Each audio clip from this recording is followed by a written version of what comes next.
Hey everybody, Tim Sykes here, and we have a great lesson. First of all, I want you using Stocks to Trade software. If you haven't been using it, you're missing out, and it really makes my job easier as your teacher if you just use it. We actually have a special offer going on right now. Tim Bowen, who is the lead trainer on Stocks to Trade, is giving a 1 hour live training in just over 3 days from now. So I'll post the link on how to get in on that, but trust me, you're going to want to use this. We're only getting started. I'm actually going to visit some of the programmers of Stocks to Trade next week. I'm excited. Secondly, I probably should have mentioned her first. This is my mom. Happy Mother's Day to her. I've learned so much from her. I'm so thankful for her. And happy Mother's Days to all the moms out there. You guys are great, and you deserve respect, and you deserve to be treated like the queens that you are. But let's get to stocks for a second. I'm sorry, I had to talk about that. GSAT is the main stock that I'm watching right now. Those of you who saw my video lesson on Friday on Profitly, I actually had 2 video lessons. I know it can get confusing. I have a lot to say, but on Profitly, I posted 2 lessons on Friday. There's one video on basically how not to be lazy, but then the more important video lesson on Profitly was this. My GSAT trade, and I really played this one well, not because I made so much money. Here's my trade. I made a few $100, but there's so many lessons from this, and if you watch that video from Friday, okay, it's a multi-month breakout above 220. It's up on big volume. It's a former runner. It's run for several days, and it's up on takeover rumors on a Friday. Many takeovers are announced on Monday. Watch the whole Friday video lesson. It's like a 15-minute video lesson if you want more details. But that's the overall summary. So this is the kind of setup that I like to buy. Stocks to Trade alerted me to it when it made a new day high. This is one of the features of Stocks to Trade. You can see stocks that are making, new day highs. It spiked here. I didn't want to buy the first spike because you don't know how far it can go and you don't know how far it can come down. But when it breaks here at 240-ish, you had a nice little breakout in here. And I was long this. And again, this looks like nothing, right? This is like 10, 15, 20 cents a share. So at best, if you timed it perfectly from the breakout to the top, you make roughly 10%. I made about 5%.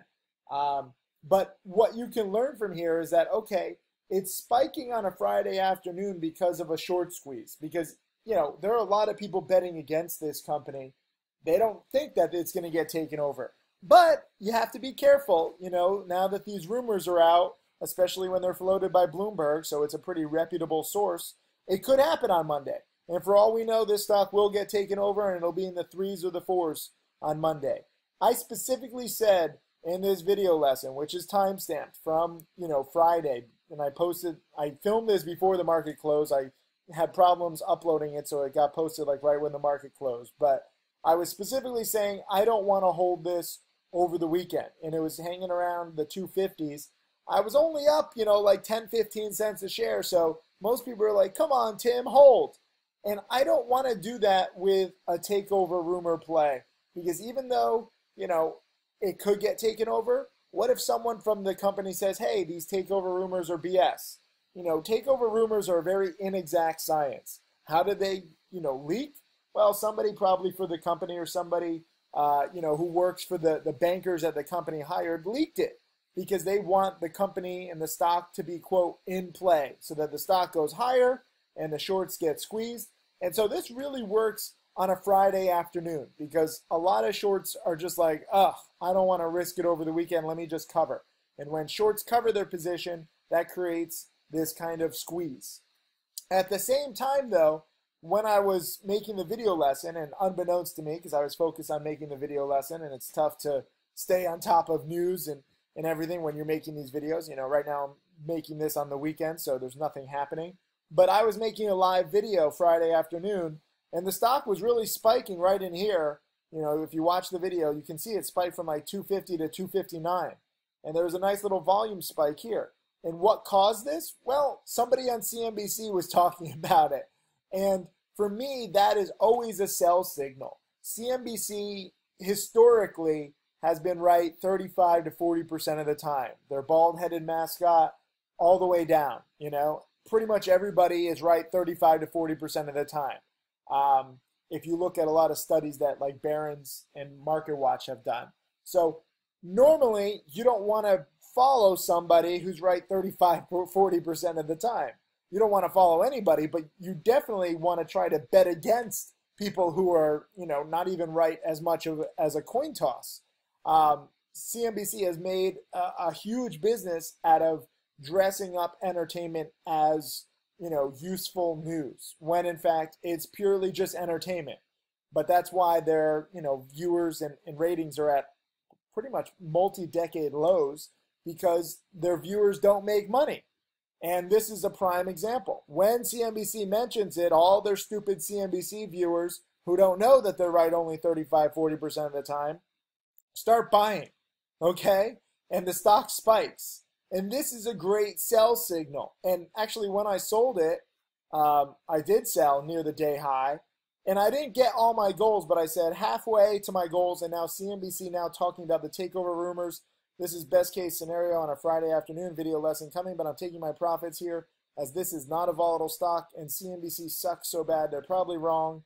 And them getting their viewers into this now is possibly the kiss of death, so I won't risk it over the weekend. Be contrarian to mainstream media, especially when the media has a winning percentage of only 35 to 40%. So I said this as I was selling. I didn't know where the stock was going to go. Maybe CNBC was right. Maybe the stock would keep going. But I've learned now in 2 decades of trading, whenever CNBC mentions a stock, okay, it might pop for a little bit, but now that their influence is waning and their viewership is draining, well, it's not going to last for very long. And especially when the idiots at CNBC start hyping up a stock, they're usually wrong. And it's actually amazing how well it worked out. So, within, I think, 10 or 15 minutes of my sell, and within 10 minutes of CNBC mentioning it, the thing just started crashing. And I actually would have a loss. So I bought it at 240, sold it at roughly 250, 255, nothing huge. But I recognized the CNBC sell signal. And, a lot of people didn't. A lot of people were saying, come on, Tim, stop being such a wuss. Hold over the weekend. A takeover is possibly coming. Like I said, we could have a takeover, okay? But at the same time, when I have decent to little profits, I don't want any stress over the weekend. And most importantly, I've learned probably now, and I don't know, if I went through my trades, there would probably be like 80 or 90 trades where CNBC was positive on a stock, and that turned out to be the top. So I'm going to keep going with this CNBC indicator as long as it lasts. All you can do is look for patterns. And CNBC, I was on it for a little while. I was very proud to be on CNBC. That was like a boyhood dream. It doesn't make me feel proud now to rip on them, but I saw what they were. And, they wanted me to bring up 15, 20, 25 stocks whenever I was on air. And I'm like, I don't like that many stocks. And they're like, well, then you're not going to be on because we just need ideas for our viewers. And I was like, this is such bullshit. So I eventually pitched one of the producers to bring on, female models to hold up some charts. And I said, well, if we're going to be entertainment here at CNBC, we might as well go all entertainment. Let's make this exciting. Wait, let me pull up a screenshot. Watch this. So this was the last time I was on CNBC when I brought female models on. I was a little younger, a little thinner, and I had the models bring out charts. And, I had to actually go to Kinko's and print out the charts. CNBC didn't even want to print out the charts for me. But I was like, yo, let's have fun. And there was a live studio audience. Melissa Francis, who was the host, I think she's at Fox now. She went to Harvard. So this is like everything she's worked her entire career to avoid. And here I am promoting it. So this is probably why this is the last time I was on CNBC. But this is what I want to show you. I think this is just funny. I mean, the audience loved it. The audience was clapping. And, we had 3 charts. I wanted to bring on more charts, but they wouldn't let me. They basically were saying, this has gone too far as entertainment. I'm like, but you guys are entertainment. But it's kind of like, the truth that shall not be spoken at CNBC. Even though they're entertainment, they can't admit that publicly, because then, you know, all their big sponsors wouldn't pay as much. But for those of you guys who understand how the game works, you know, this is a great sell indicator when CNBC mentions it. And I know many traders who actually just bet against CNBC anytime Cramer mentions something, or, you know, one of these, you know, doofuses who they hire as commentators mentions something, because they're not good. They don't have good track records. This is why I'm not on, by the way. I have problems where I like to speak the truth and I like to cut through BS. So GSAT, when CNBC mentioned it, it was a great sell. So that was the lesson here. And if you understand what I'm saying here, then leave a comment with the words LOL at CNBC, because that's what you have to do. And I'm thankful for CNBC. I'm thankful for this contrarian indicator. You know, I don't know. I guess if CNBC hadn't mentioned it, I don't know if it would have gotten to 260. And then, you know, I don't know if it would have crashed, because this is probably CNBC viewers being like, oh, another one dropping. Oh, I'm used to this. And so I think CNBC viewers all bought in here.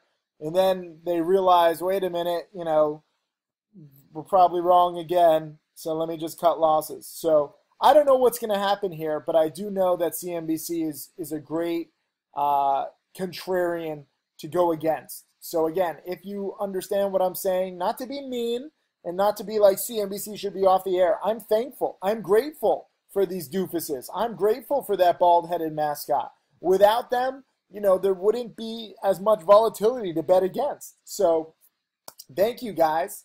I think the money that I made on GSAT was roughly what I spent on printing out those charts for Kinko's. So, you know, roughly a decade now later, call it even. And you guys we can all laugh at CNBC together. It's kind of funny. And if you mention this to anybody who you know knows CNBC or works at CNBC, they know it's the truth. Everyone knows this is the truth. It's just kind of like this ugly truth. No different than, you know, the ugly truth that 90% of traders lose money.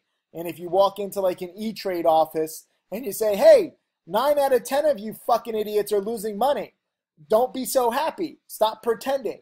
That's, again, a kind of an ugly truth. And this is why I'm not popular at CNBC or with E-Trade or on Wall Street, because the ugly truths have to be told. And it's important to get them out so that we can learn how to protect ourselves and how to be better and not lose all the time and not treat entertainment as news and not, you know, learn the wrong stuff. So it's my honor to cut through the BS. It's my duty. And, you know, again, even though I made a few $100s and some people are going to be like, oh, this multimillionaire cares about $500. I'm trading with a small account, first of all. This stock, I mean, I could have had 500,000 shares and I could have made literally $50,000 if I wanted to trade big with a big account. But at the same time, it's more important whether I make 50,000 or 5,000 or 500. It's important that you realize no matter what your account size is and position size is, or maybe you're just paper trading on stocks to trade, that's cool too.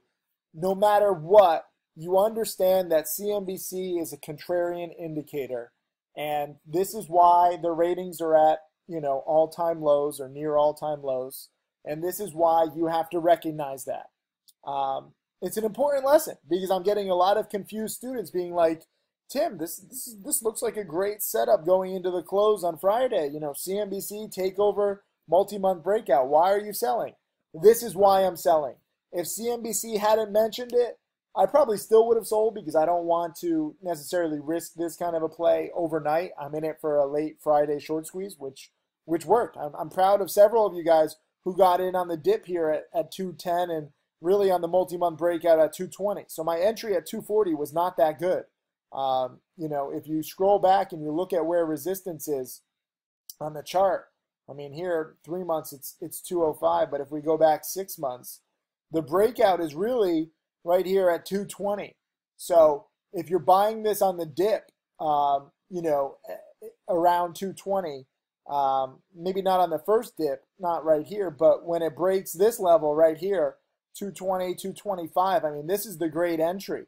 and you can get in at 220, 225, out at 250, and you're making 10%. So nothing huge, but again, CNBC, thank you for the laughs, thank you for the money, thank you for the entertainment, and thank you for all that you do and not telling the truth, because that opens the door to stock market inefficiencies like this. Again, if this makes sense, please leave a comment with 3 words. Well, I don't know. Yeah, I guess 3 words. LOL at CNBC. And we can all laugh together. And it's fun once you understand how the charade works. And I'm very grateful again for CNBC. Never change, guys. And to the bald-headed mascot of CNBC, keep it up, man. Next time I see you, I'm going to rub your head for good luck. And I'm going to bet against you. And I'll continue making millions. Thank you.